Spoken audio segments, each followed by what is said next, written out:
Today we're going to be looking at two different ways to solve quadratic equations, but they need to be in special forms. So the first form is y equals ax squared plus c.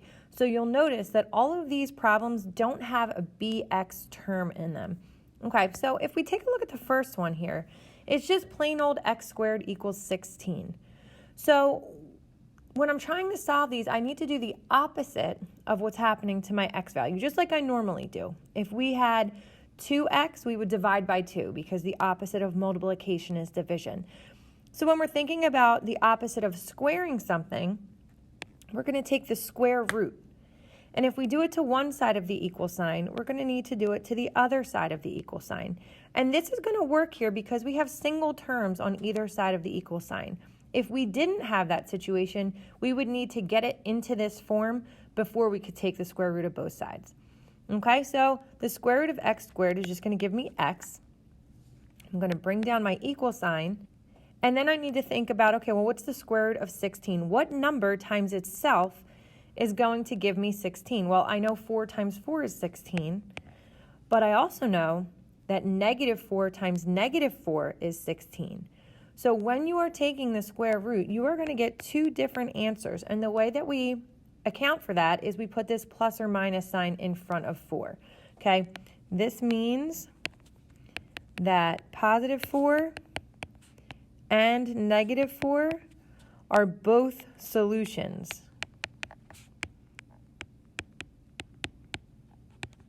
Okay, to this problem. So if we take a look at the next one, it's not as nice and neat as the first one is because we have this positive 10 here on the same side with that x squared. So in order to get rid of that positive 10, we would treat it just like we would if this was a regular linear equation. We're going to subtract 10 from both sides. And now we have x squared by itself on the left. And then 35 minus 10 gives me 25 by itself on the right. So from here, it's just like that first example that we did, and we are going to take the square root of both sides. So we're left with x equals, and now we know from the last one that we're going to have a plus and a minus as options here. The square root of 25 is going to be 5. All right, so again, we have two solutions here. All right, next up, we're going to take a look at this problem. So there's another issue here because we have a coefficient with that x squared. So we have to do all our work. We're going to subtract 8 from both sides. And then we're left with 5x squared equals 45. But we still can't take the square root yet.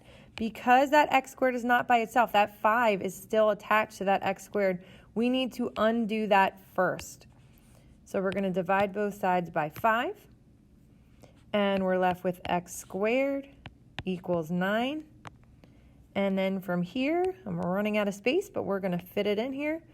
We're going to take the square root of both sides, which is going to give us x equals plus or minus 3. All right, and last but not least, it's the same kind of idea as that problem we just finished. We got to add 1 to both sides here. We have 3x squared left on the left. Bring down my equal sign. 11 plus 1 gives me 12. Divide both sides by 3 so we can get that x squared term by itself. 12 divided by 3 is 4. And then when we take the square root of both sides here, we're going to get x equals plus or minus 2.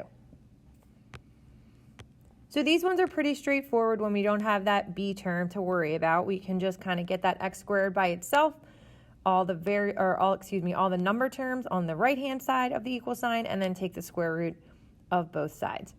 So what happens when we add that bx term in the mix?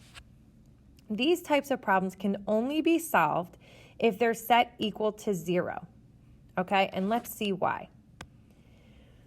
We have x squared minus 9x equals 0 in this problem. So right now, I really am not sure how we're going to solve this because I don't have like terms and there's nothing I can combine here. But I do notice that I have an x squared in this first term and an x in this next term, which means that I can factor an x out of both of these terms.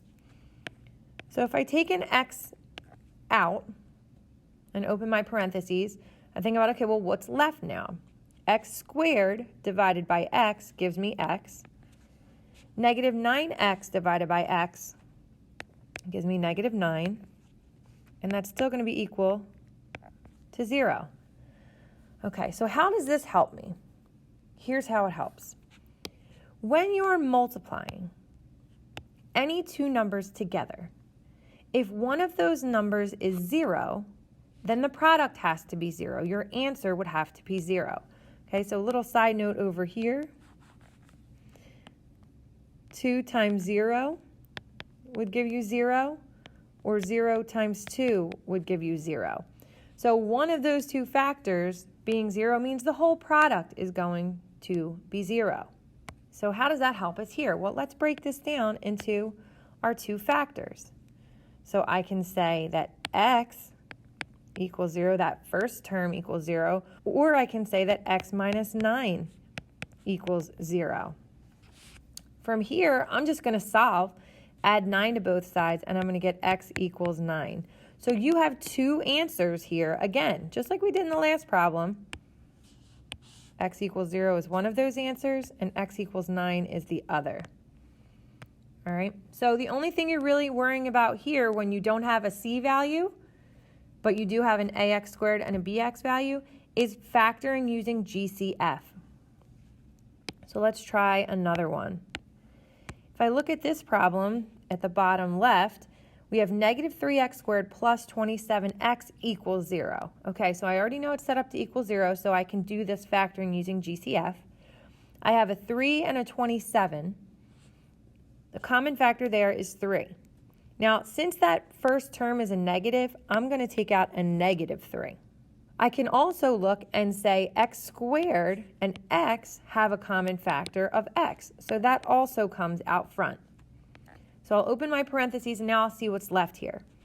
Negative 3 divided by negative 3 is just a 1. You can put that if you want to. You don't need to here. And then we have x squared divided by x gives me x. We're going to subtract 2 minus 1 to get that exponent of 1. Now we do the next term. Positive 27 divided by negative 3 gives me a negative 9. And that x divided by x is going to cancel out. So I'll set this whole thing equal to 0. So next up is to break this into two pieces. We have negative 3x equals 0. And then I have x minus 9 equals 0. When you solve both of these out, I would divide by negative 3 on both sides here to get x equals 0. And I would add 9 to both sides here to get x equals 9. So again, we have our two solutions, and I'll box them up so we can see them pretty easily. All right, let's see what we can do here. All right, these are both positive, so that makes me feel pretty good. So 4 and 8 have a common factor of 4.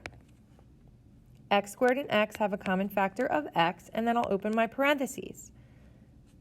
4x squared divided by 4x leaves me with x. Positive 8x divided by positive 4x leaves me with positive 2. And we'll set that equal to 0. And then we're going to break it down into our two pieces here. So I'm going to have 4x equals 0. And I'm going to have x plus 2 equals 0. And from there, I'm going to do them in green this time so it doesn't get mixed in with the line at the bottom here. 4x equals 0. We divide both sides by 4. You're going to get x equals 0. That's one solution. And when we have x plus 2 equals 0, we'll subtract 2 from both sides, and we'll get x equals negative 2. And I'm going to box it up. All right, our last example is going to be a little more challenging because we have these negatives, but everything is fine, and we can do this. All right, negative 2 and negative 14 are going to have a common factor of negative 2. X squared and x have a common factor of x. Open your parentheses. What's left over? I have an x here, and I have a positive 7 here. And we know we're going to set that equal to 0. We're going to do our same process again, where we split it up into two pieces because we know one of these has to equal 0 if the whole product equals 0.